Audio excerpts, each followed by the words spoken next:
Hello யூஎஸ்ஸோ இங்கே பைனா ட்ரேடர்ஸோட interlock பிரிக்ஸை வச்சு cycle showroom ஒன்று கட்டிக்கிருக்காங்க. இது கொஞ்சம் டிஃப்ரெண்ட்டான ப்ராஜெக்ட். நான் போன சாட்ஸ்லேயே சொன்னேன், அதோட ஃபுல் வீடியோ தான் அது.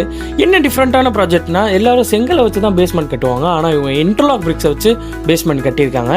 அதை பற்றி ஸ்டெப் பை ஸ்டெப்பாக பார்ப்போம். இந்த சைட்டில் ஃபஸ்ட்டு பிளான் பண்ணபடியே பில்டிங் எங்கே வரணுமோ அங்கே சரியான அளவு எடுத்து பில்டிங் மார்க் பண்ணியிருக்காங்க. அப்புறம் பில்டிங் தாங்குற காலமை சரியான இடத்துல செட் பண்ணி பேஸ்மெண்ட் காலம் கொடுத்துருக்காங்க.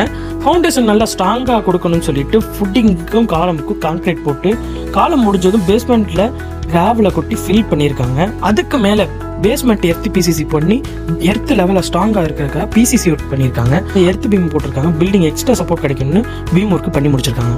அதுக்கப்புறம் எர்த் இன்டர்லாக் பிரிக்கை யூஸ் பண்ணி இங்கே தான் ப்ராஜெக்ட் கொஞ்சம் டிஃப்ரெண்ட் ஆகுது. இங்கே தான் செங்கலை வச்சு எல்லாரும் பேஸ்மெண்ட் கட்டுவாங்க, ஆனால் இவங்க இன்டர்லாக் பிரிக்ஸை வச்சு பேஸ்மெண்ட் கட்டியிருக்காங்க. அதுவும் நம்ம பைனா ட்ரேடர்ஸோட இன்டர்லாக் பிரிக்ஸை வச்சு யூஸ் பண்ணி ஒர்க் பண்ணியிருக்காங்க.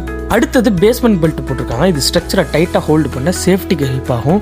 கடைசியாக பேஸ்மெண்ட் கிராவலை போட்டு ஃபினிஷ் பண்ணியிருக்காங்க பேஸ்மெண்ட் ஏரியாவோடைய ஒர்க்கை.